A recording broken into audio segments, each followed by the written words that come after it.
You can't ban out both. It's realistically probably better to just ban neither. And Morgan obviously does love this Ornn pick. He's really gravitated mostly towards Ornn and Renekton, so gonna get that out of his hands. You would expect RNG to go towards Ezreal, but they didn't first game, so maybe you're right, and they themselves just go towards that Ashe. We'll have to see where Betty goes with this one. When you look at his champion pool, he has played a ton of Ezreal in the past. He's played 4 so far this split, games of Ezreal. But he's actually played a couple of games of Misfortune as well. So that is still an option for them. RNG have options available. The Twisted Fate, though, locked in by Crime. So it makes sense, right? We did see them ban it in the first game. So wanting to lock this up early, not let Teacherma get his hands on it. And obviously, since he also doesn't have the Galio, nothing that can really easily follow it. An interesting answer that they could take, though, if they do want to be able to try to follow the Twisted Fate roams, is the Aurelion Soul. So I want to keep my eye on where WE go. I do expect them to lock in the Renekton. We already pointed, this is Morgan's other big champion. Yeah, I mean, I remember right at the start of spring, Morgan wasn't even the Ornn guy at the start of spring. It was the Renekton and the set that he really popped off on to start his season off. But then the Ornn came in later on in the split, became his go-to. Beisheng with the Trundle here, not the carry that you usually expect out of Beisheng. No, but moving over to RNG, I actually really would like them to pick the Ashe rather than the Ezreal here because you have Thresh and Twisted Fate, right? So when you have these two champions, you think pick comp. Yeah. So let's just keep building on that identity, which Ashe obviously does extremely well. Let's go Elise jungle. I'm ready. It's probably not going to happen, boys and girls. Well, no. Soul band away here. Yeah, so we're already running out of options. And the fact that Beisheng has already taken the Trundle means we're not seeing Pantheon Echo. So I would assume that in itself is a soft ban to another champion that Teacherma plays. I guess we could see the Rumble, the set also. Obviously, we'll just ignore the Twisted Fate. The last thing, which would be quite interesting if you wanted global pressure still, is to take Nocturne, but you have 380 champions already, so actually, Teacherma's options feel extremely limited. I mean, the Syndra is the one that's jumping out at me alongside that Rumble still, but the thing about the Rumble, you can see the Fiddlesticks band here. We've not seen Teacherma play it, but you could easily imagine Teacherma going for that Fiddlesticks pick. It would definitely fit in his wheelhouse. There are still a couple of options for him in the Rumble, in the Syndra, and there is still the possibility that he's picked up other champions during the break. I was going to say, I expect Xiangba to go towards Lee Sin, but now that Lee Sin is banned, going to have to go somewhere else. The Rek'Sai is still open as well, so another early game jungler if they want to try to snowball the map. Too could be an option for them. You'd expect one of these more early game snowballing options, right? That's what their composition has already set themselves up for. So Nu going to go with the Mordekaiser here to try and waylay some of the pressure that could come out from the Renekton in the top side from Morgan. And now WE, they have to confirm this roster. This obviously just makes sense, right? Because when you've set up TF and Ashe, you're already saying, hey, we're going to play on a bot side. You lock in Mordekaiser, so if they trade, we pull you into Death Realm and everything's A-okay. Well, we talked about the Karma being a flex pick in the last game. It is going to be a flex pick this time going to the mid lane. So Missing grabs himself the Nautilus, one of those hook champions that we know him so well for. And it's going to be Teacherma playing a much more defensive role here, playing the supportive role that we know him to play. Yeah, going to be interesting because he's not even playing a supportive role for Beisheng this game necessarily, right? Karma, Trundle is not exactly a insane 2v2. No. They will win out early game as both of them are strong in the early game. They're just basically unkillable. Yeah, exactly. To where Teacherma is going to be a lot more about keeping Jomung alive and even Morgan if you can snowball that top side. But ultimately, this is one of the most easily identifiable win conditions for each comp where we have late game team fighting on one side and we have early mid-game pick potential on the other. This is going to be interesting. Once again, we have a situation where it's RNG the ones that have to put their best foot forward. They're the ones that really have to set the tempo for the game. And as we talked about right at the very start of the series, it's Xiaolongbao and Beisheng that are really going to be the things that set the pace here for the game. Hey, I like how you're saying that because they're definitely going to have to be the catalyst in this game, Xiaolongbao especially. But the interesting thing for me is we look at RNG's comp, and it's definitely mid-jungle to bot, right? When you look at the side of WE, they're definitely going to want to play more towards that top lane, at least very early on. Obviously, post-6 it'll be much harder, but if you can set that Renekton up early on so he can win in that Death Realm 1v1 on his own, that's really what you're going to have to do. You don't have much early pressure coming out from that bot lane. The bottom lane certainly, I mean, on neither side of the board, we're really not going to see a ton in terms of that direct pressure. There is always the opportunity for shenanigans to happen. That's never out of the conversation. The mid lane as well, you expect both of these mid laners to essentially want to just clear the wave, move elsewhere. So it's when things like the dragon start to spawn on the map, that's when you'd really expect these two teams to force the issue. Exactly, and I like that you talked about the mid laners just wanting to push and move, because Karma obviously going to heavily outpush Twisted Fate early on.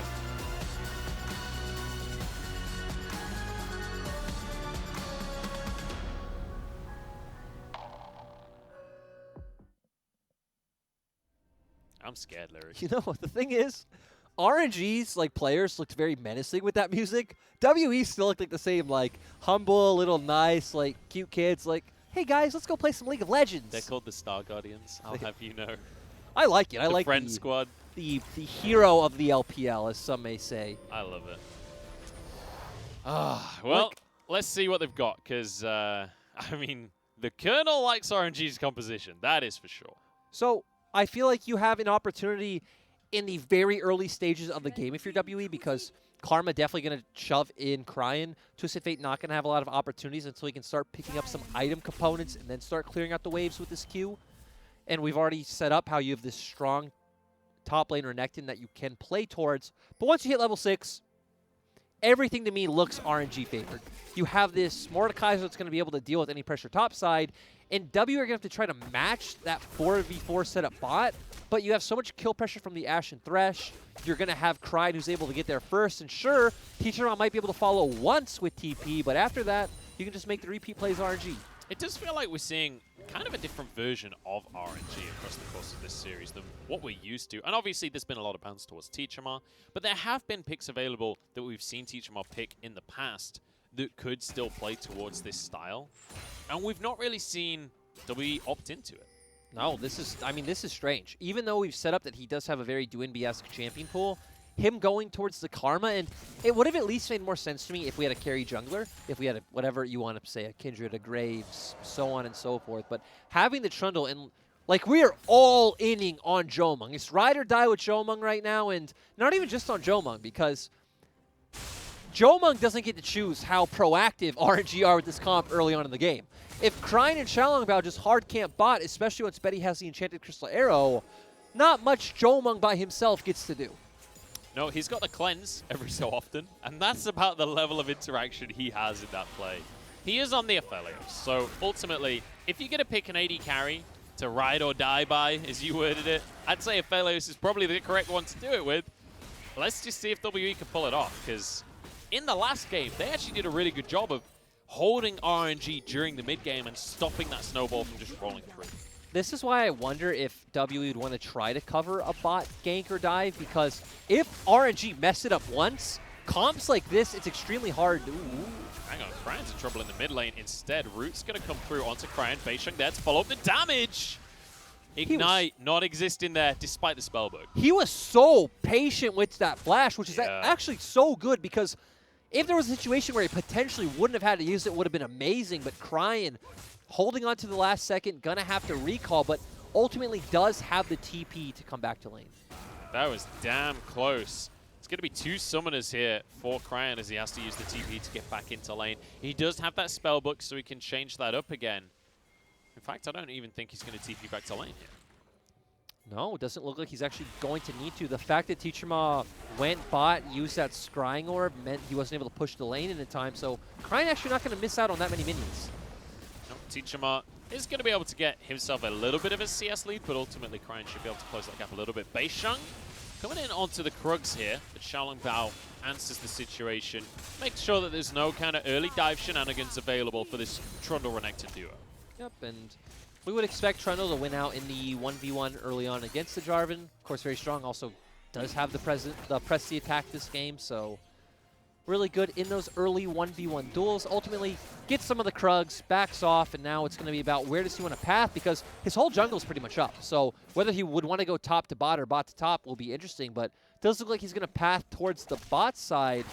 Unless he heads straight top for a dive, I would assume that means he wants to cover any plays RNG make on the bottom half of the map. You'd have to assume so. And You'd hope so, right? Because ultimately, this is how you can see RNG just brute forcing a win in this game, is finding plays through Betty, through Ming's death sentences. That was beautifully done by him. Jomung is so low, and Xiaolongbao is here. Yeah, and they're going to be able to push in this wave. They also have another wave coming right now, so both of them definitely going to have to back off. This is oh, wait, what? Missing didn't see him. Where did he go? Okay, he backed away. So I thought he was just hugging the wall there. I thought he got away with it. So WE are opting to cover for their bot lane, which if RNG make a mistake, things can go extremely bad for their composition. So I couldn't understand WE's kind of state of mind with this play rather than trying to just play for the Renekton. Yeah, try and just reduce the pressure that RNG have as opposed to build pressure of their own. I can certainly understand that. Especially when Aphelios is realistically your biggest win condition. Teachama could be in trouble in this mid lane right now, though. There's no vision on that side of the wall from the side of RNG, so Teachama is going to be fine. Ming doesn't actually see him. It looks like Teachama knows, but you also don't know. Like, the way he's leaning down, I guess his jungler is on that side, so it makes a bit of sense. But sometimes you just don't know if they know, you know? All I know is that you don't know the difference between a puma and a cougar. Neither do you, my friends. Or a mountain lion. Or a panther, for that matter. Or any other small cat. Which, in what universe is that a small cat, by the way? Those cats are huge. They are pretty tiny. Again, I've seen mountain lions. Have you seen a tabby cat? Yes. I know what a small cat looks like. A munchkin cat is a small cat. Okay, they're like small to medium-sized cats. They're pretty big. They're like dog-sized cats. Yes, but I don't consider dogs big. I guess it depends what kind of dog. In comparison to cats, dogs are big. I guess that's true, but this is a hill I'm willing to die on. Let's stop talking about cats now. Let's talk about League of Legends. Let's talk about that Cryan has Destiny available, so maybe we'll finally see a play towards the bottom half of the map. I certainly hope so, but Xiaolongbao is not on the bottom half of the map. He's going for his red buff right now. So it's relatively safe to assume that they're not going to dive in the next minute or so. Interestingly, we actually just saw Cryan back off from the wave, stand under his turret, and Teachama used a missing ping, so he was kind of giving some pressure without actually giving pressure, which is nice, because we've talked about this on broadcast before, that to me that's what really makes a kind of standout player go to that next level. And that's one of the things we've actually complimented Teachama for in the past as well, when he's on these roam champions, just stepping out of vision in the mid lane, force pressure in that way onto the opponents. So honestly, of any player, if you're trying to do that strategy, Teachama is the one that's probably going to know that strategy the best, right? Yep, definitely true. But now we're going to get to a point where through their pressure in bot lane, and obviously the fact that Cryan was hiding out of vision and does have the Destiny available at all times, RNG finally going to be able to pick up their first neutral objective. Nicely done here by RNG. Going to grab themselves a Mountain Drake to start things off. Xiaolongbao able to smite that one out. As Missing and Beisheng move in, but they're not going to find any stragglers here. And I like the respect here from Jomung, not stepping up to the wave because they don't have vision in the pit. They don't know. RNG could have easily just tried to force something in the bottom lane. True, but you know, I know we're only hitting the level 6 marks, but the fact that we do have these types of compositions, Twisted Fate, Thresh, Jarvan, there's a surprising lack of ruthless bloodthirst. Bloodlust. Let's go with that word instead. Why not both? Because there's no Draven, so nobody's building Bloodthirst. That's why not. Hey, the new Draven build is also all about lethality. True. But we don't have a Draven, so... The old Manamune. Why do people say Manamune instead of just Manamoon? I have no idea. Why does the E make it an A sound? It doesn't. It shouldn't. It doesn't. Yeah, I agree. It's when I hear it, I giggle on the inside and I move on. But and then people even call it Miramana instead of Muramana. It's a U, people. Yeah. I don't know why this item has so many issues with people misnaming it. So there you go. So, we're not going to see WE getting themselves a Herald here, Lyric. Yeah, despite the fact that RNG's bot lane had pressure, so they could have looked to roam first. Why are RNG not doing anything?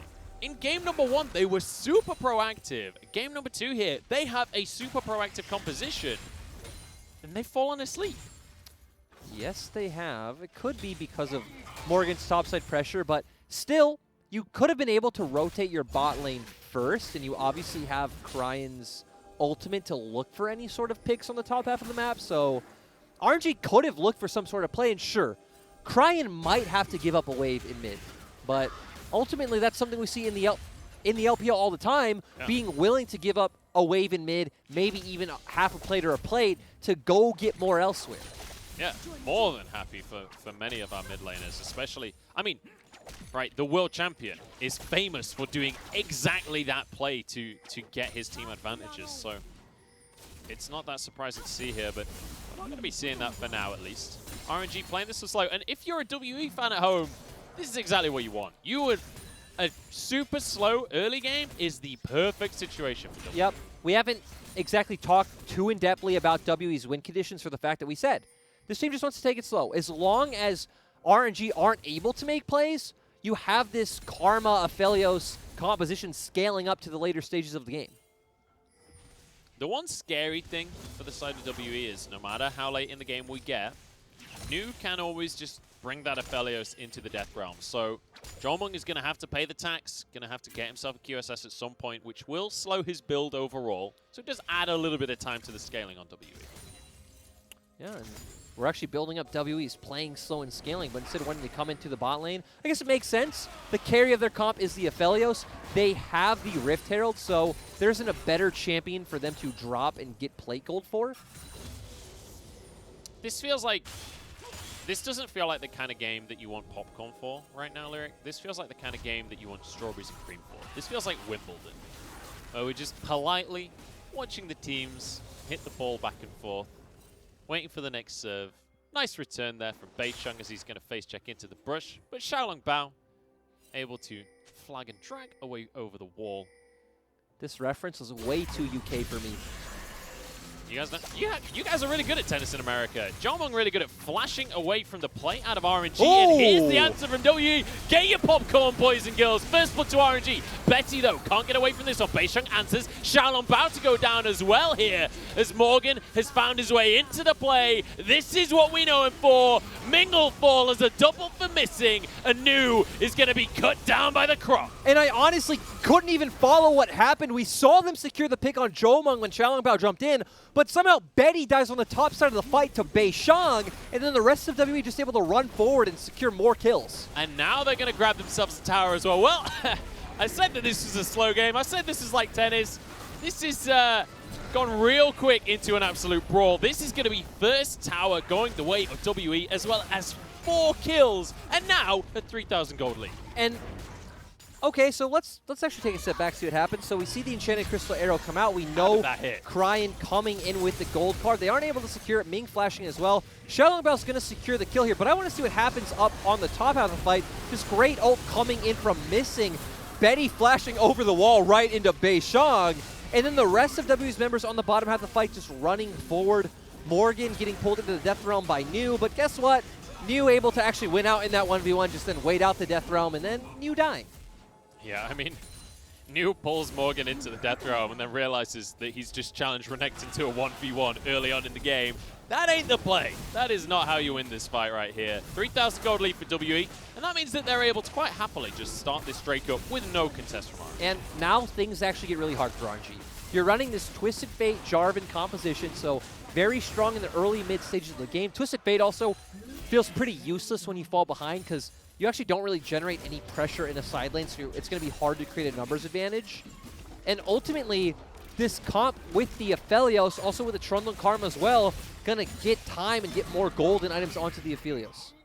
It's going to be an Ocean Drake this game as well, so we should have a decent amount of contention over those dragons. And I think this is that was a very important fight for WE because it kind of set a tone here in this game. Xiaolong Bao finds himself a Croc in the jungle there, but it's going to set a tone for this game of, like, WE are willing to fight you. It doesn't matter if their composition isn't the early game composition. They're still going to take these fights. They're not just going to allow RNG to run away with the early game. Well, it's also nice, too, because we talked about how the option for counter-playing that bot side 4-man play was there. It was going to be interesting to see if they opt into it. That is a lot more WE-esque rather than looking to play through Morgan. So glad that we saw it come, but at the same time, it is also surprising it took RNG 13 minutes to even find that play and then not get anything from it. Also feels like they could have they had a few other earlier options, both on bot and top side. So now we see WE with the gold advantage, with a tempo advantage as well for themselves. We'll see where they go on the map with this one and try and force the issue a little bit themselves. Or do you expect them to just kind of sit back once again and go, hey, we're happy to just stall it. Now that you guys don't have any advantage to work with, we're cool to chill. So once again, the name of the game for this comp is neutral objectives, and I mean that not necessarily in the sense of turrets, but obviously Dragon and Rift Herald. So we're going to wait for those to spawn. We're going to group up as 5. We're going to try to get those sorts of fights once again. But still, they can take it slow, right? They don't feel any pressure to start up these objectives themselves. They have the option to, since they still are very strong in 5v5s. And RNG are the ones forced to look for these sort of plays with Ming and Xiaolongbao roaming around. They're going to have to give up pressure somewhere, so that's why Beishang's able to go for this Rift Herald play, because it's like, hey, we actually can't contest them straight up 5 men for 5 men. We need to get a numbers advantage or find a nice pick. Well, RNG are going to be able to finish off that tower in the bottom side in exchange for this Rift Herald. Bear in mind, Destiny available for Crying, so there is the possibility of a snap play out of RNG. Let's bear in mind how quickly we went from 0 to 100 with that first fight of the game. That is the flavor of the fights here for RNG. They can really just suddenly increase the pace of things. Yeah, and we see Crying going for this split push, but ultimately it's not going to mean too much. Teach them out also going to be able to clear out this wave easily, but RNG will be able to steal a lot of WE's jungle. Ultimately, though, it's not going to turn into any kind of tangible advantage. In WE, though, going to have this Rift Herald, which even just the pressure of that forces out a TP from Crying. Very nicely done here from WE, and I think it's not even just like they positioned to get the TP. Like, I'm sure they would have just gone for the Herald had he not gone for the TP, but again, WE finding these advantages. And they have ages on this Herald. There is no rush for them right now to drop that. Nope, they did just pick it up, so they have quite a long time. One of the nice things as well is Drake's going to be up in a minute 30. I was going to say they could hold on to the Herald and use that as pressure for the Drake, but instead, why not just take the tower now is what they say. John Monk steps forward as well, but there is an answer here from RNG, so not going to be able to finish the tower. And they can't fully commit on the turret since they do know that Crying does still have his Destiny available, so if they do overstep, it will give RNG a path back into the game, especially with Teacher Ma, who is just showing on bot side. So Morgan moves up to the top side just to answer the push that came out from Crying there. And once again, we kind of reset, but with the Drake in a minute's time, you'd expect RNG to be trying to start to set themselves up for success here and look towards that. But when we have a look, I was going to say have a look over towards the items, but don't forget, Missing looks pretty OP right now. That's the amount of hooks he's landed so far this game, 1,130. Pretty impressive. How many hooks per minute would you say that is?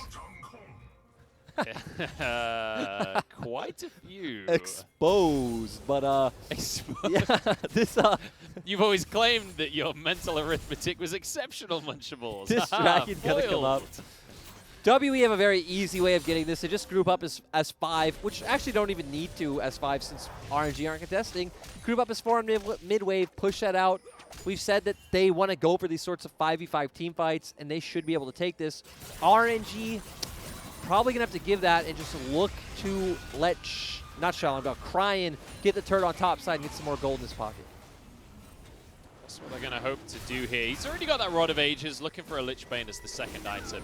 And ultimately, this is only the second Drake, so certainly not the end of the world to give this one up to WE. But certainly nice for WE to start to stack these neutral objectives up for themselves, because ultimately, that can very much be a win condition. We have seen what Aphelios can do when he's got an Ocean Soul. That carry becomes invincible, and when that's your main threat in your composition, you're more than happy to stack up the dragons. Yes, you are. And for the side of RNG, if WE don't over-push one of their lanes or overextend in river or side lane, I feel like you're also playing the waiting game in the sense that you need New to get to a point where he can be able to 1v1 Morgan in the side lane. Then you're going to try and play out this 1-3-1 style and then abuse the fact that, hey, if Teacher Ma doesn't have TP, you will always have this Destiny from Crying, so you can always get more members of your team somewhere first. Morgan's moving down to the bottom lane to just put some kind of split push pressure down. We did talk about the fact that Blade of the Rune King Renekton Certainly not the primary Renekton build here in the LPL. We do see this Black Cleaver as pretty much most of the games that we Almost see every game, LPL top laners look in their shop and say, do I want to add a bit more scaling, be able to do a bit better in the 1v1s, have a better laning phase, still be able to buy Black Cleaver later on? Or do I want more HP cooldown and a bit of efficiency? And, you know, they go towards that second option. CDR now is the Exactly. answer almost every single time. Give me that Dominus, says Morgan. And the shopkeeper says, yes, okay, I'm sorry. Which, you know, you don't really have to be as aggressive as that with the shopkeeper. But you know what, Morgan, he's gearing up for his WWE career, so he's practicing his menacingness. I want to see how Beishang hits such nice pillars, catching Ming out, and how, you know, those flashes have to come out. You just saw that. I did. All of your wishes have been answered. Thanks, Beishang. But you're still having to wait on that WWE career. I want to see where he goes after his WWE career. Does he go to the UFC, or does he just, like, retire from there? It's going to be the big question. I mean, there's always the option to become a politician these days. Oh, God. That does seem to be the way that the world is. Where is this conversation going? How do we go from the League of Legends to You said, where's he going to go after the WWE? Because you're setting him up as this WWE wrestler, and now how does he move on to a politician? Because Arnie was a powerlifter that became a politician. That is the comparison that I'm willing to make. Completely different things. Hey, they're all strong. I don't know a lot about fitness, okay? It's not one of my areas of expertise. Yeah, you have syrup on your pancakes. Maple does, that's for sure. I mean, Actually, no, they didn't. They really didn't. It was BLG drinking all of the syrup by the end of that series, let me tell you. Let's get back on track here, Lyric, because we're going down a rabbit hole here. Or a hobbit hole, I guess, as we mentioned earlier. We've got a pretty slow game on our hands, which definitely favors WE, I'd say. Yes. So, for RNG, because WE are fine with this. This is cool. This is their win condition. This is A-okay. Despite having a Renekton. Yes. But for RNG, it feels like they have to give something up somewhere. So, let's say you teach them about shoving in top lane. You just have Cryin say, okay, we ignore this. We send Cryin, Betty, and Xiaolong Bao all down the same lane, whether it's mid or bot, to abuse, you know, Zhou or Morgan, and you commit to finding a pick. Because that's the only way you're even going to potentially open the map and push WE into a position where they start making mistakes that you can abuse. Because we've seen for the past 10 minutes that if the game just keeps up like this, Teachermouse playing extremely safe, he's only catching waves on his side of the map, and you're not going to find openings to use this Destiny and get picks. I'm starting to wonder whether or not RNG actually watched our opening segment on this series. Whether they saw the B-roll we got of Jomung starting a fight with an Ash Arrow and the rest of the team following up. Because that is exactly what RNG need to do. RNG are kind of, I know I said this in game one and you laughed at me. They're kind of playing a WE-style composition. You know what's really strange, too, is, so Betty has only played one game of Ashes Split. It has not been his go-to champion. But historically, there have been years in the LMS where Betty's Ashe was his best champion by far. He was looking like the prey of the LMS. But here today, it's like you said, it doesn't look like he notices that there's an R button on his keyboard. Oh, we're going to get it? He's going to throw an E. Just a bit of vision.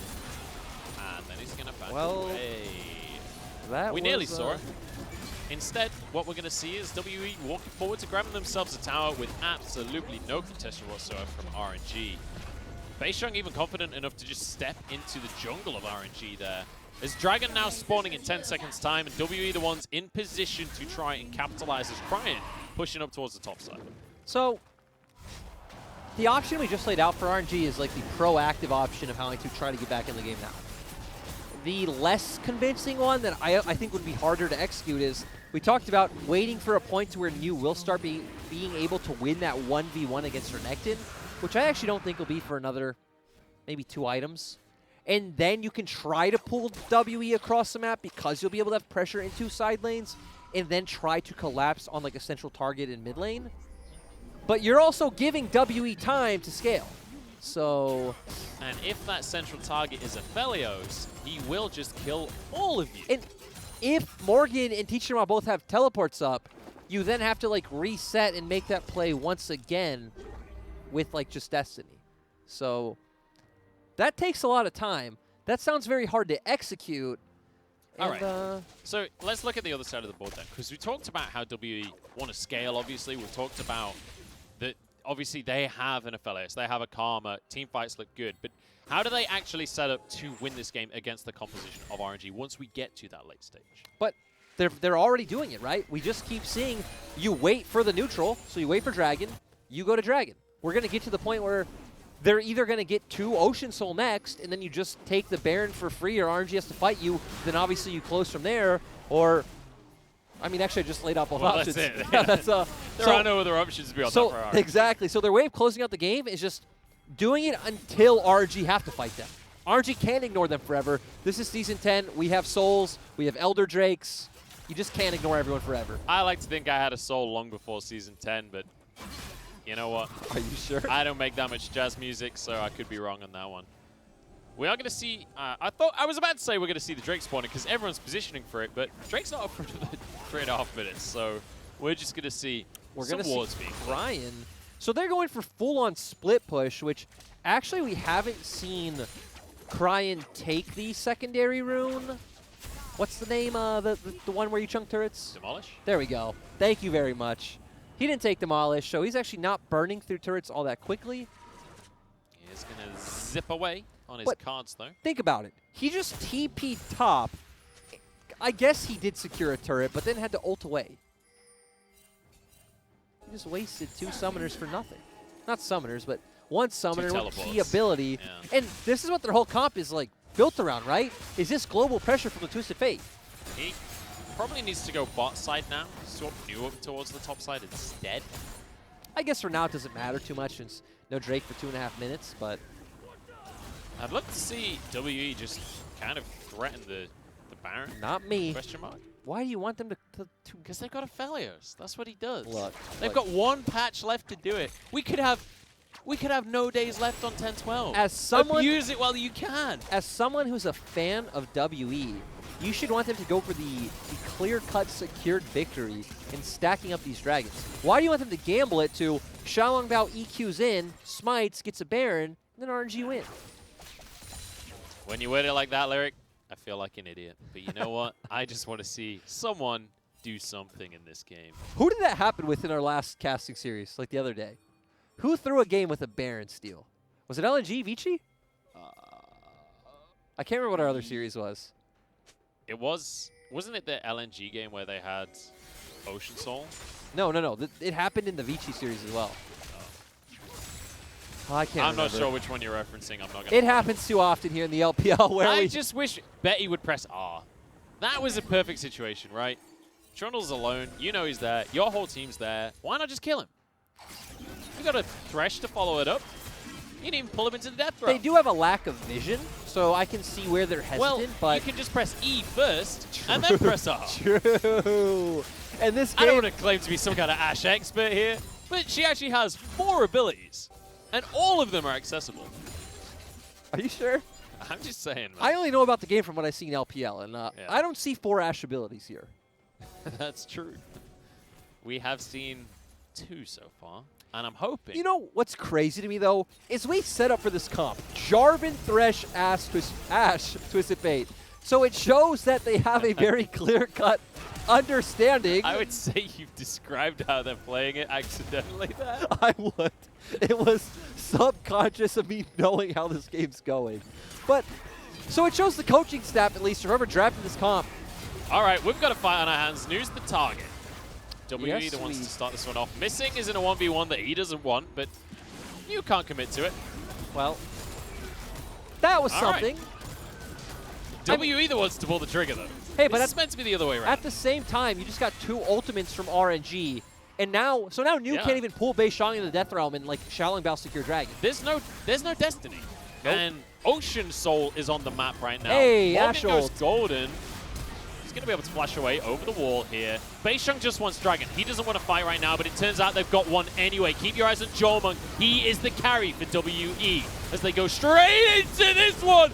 Moonlight Vigil on everyone, and that's the Reddit Aphelios we've been talking about. And that was an amazing fight coming out from WE. It was just a ticking time bomb, Munchos. We talked about this was the way that WE looked for the win, and they actually ignore the Dragon. They're just pushing for for They everything. can't push for the win. Surely not. They've got 30 seconds on Cryan, but hey, they're going to try and make this one happen. WE charge down the mid lane. Can they actually just win right here? This is insane for Yes, WE. yes they can. So, looks like this is going to be game 2 for WE. Absolutely unbelievable here. Betty goes golden under the tower, but he's going to fall on this one. WE. Oh, God. The What emotes. a patient game out of them, and what a way to win it after that. Forget the Ocean Soul. We won the Nexus. That was a bit of a head scratcher as an RNG fan where, like, the comp is coherent. You understand the idea of what they were going for. And then, like, they got on some